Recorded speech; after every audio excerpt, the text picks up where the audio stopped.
I'm going to give a tutorial of changing out the tooling set on a Ponsness Warren 900 from a 28 gauge to a 20 gauge, and figured I'd just go step by step here on this video to help people out.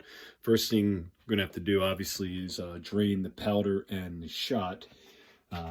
So we'll do that first, and then I'll go through the next steps.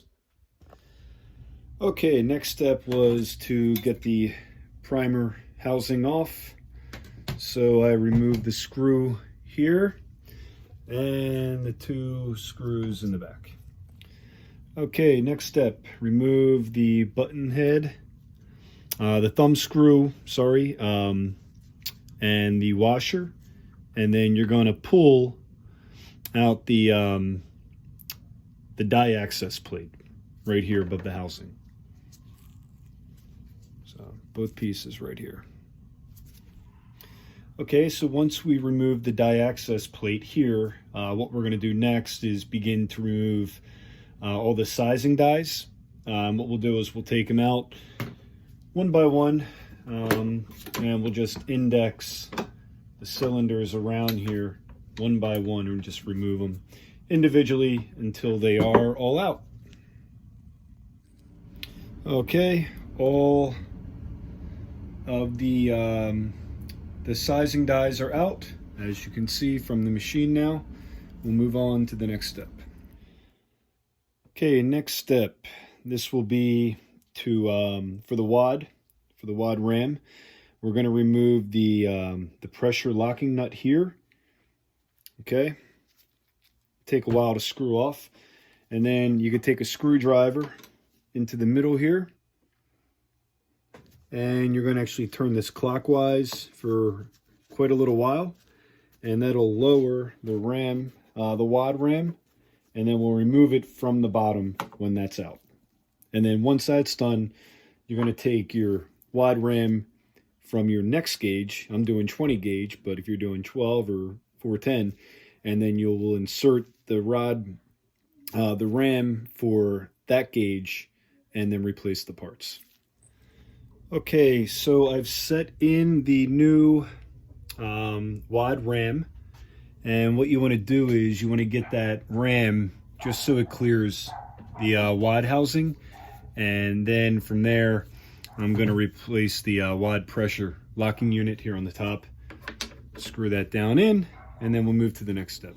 Okay, next step, we're going to replace the wad housing for the new gauge.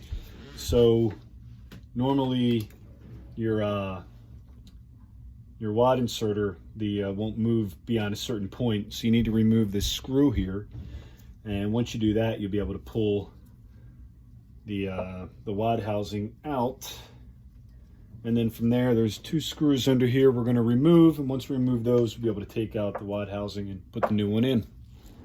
Okay, so now that we have the new wad assembly in, pulled the handle down into this position. So we're going to first remove the shell housing seat. So there's a little screw down here. Again, Allen wrench, we're going to loosen that up, and then we'll take that out, set it aside.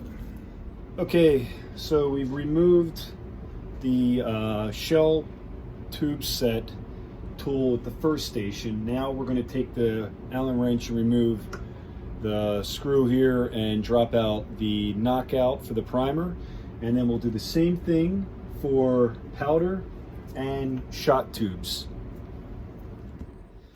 All right, I have the primers, the primer knockout, taken out the powder drop and the shot drop. The powder drop, holy cow, was painful to get out. I think I bought this used, and I think it's been in there for forever. So if that happens to you and you're trying to pull it out, I did use WD-40, kind of spraying it up in there, controlled as much as I could with a paper towel to not let it leak and spray everywhere.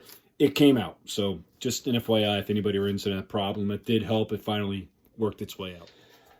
Okay, now I'm just going to go around and replace the crimp heads. It's the starter head, so it's right after the shot drops. That's the first crimp. And then I'm going to do the next one, the one after that, and then we'll go right through the process.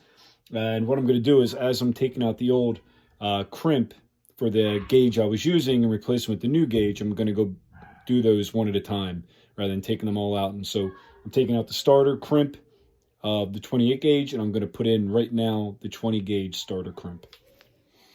All right, so I did figure out how to get the final crimp, the knockout out, but turns out you really don't need to take it out. So you might as well just leave it in. It's going to have the same effect on any gauge, it looks like. So what I've gone and done now is I replaced the shell setter here.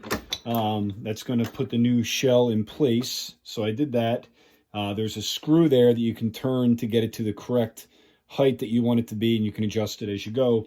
And now I'm going through the process of reinstalling the gauge dies. And then once I do that, we'll go to the next step.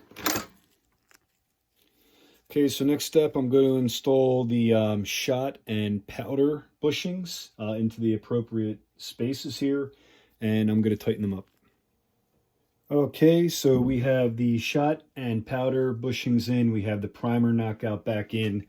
Now I'm going to install the top plate that'll hold the shell, I can't think of the word here, the gauge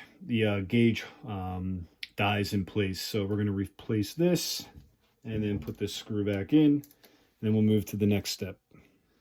Okay, and that's pretty much it. I'm just going to run through and check this with an empty shell, make sure everything operates properly. Once it does, I'll reinstall the primer tray, make sure everything's turned off for the powder and shot, refill it, and I'll get moving with the 20 gauge setup now instead of the 28. Hope this helps.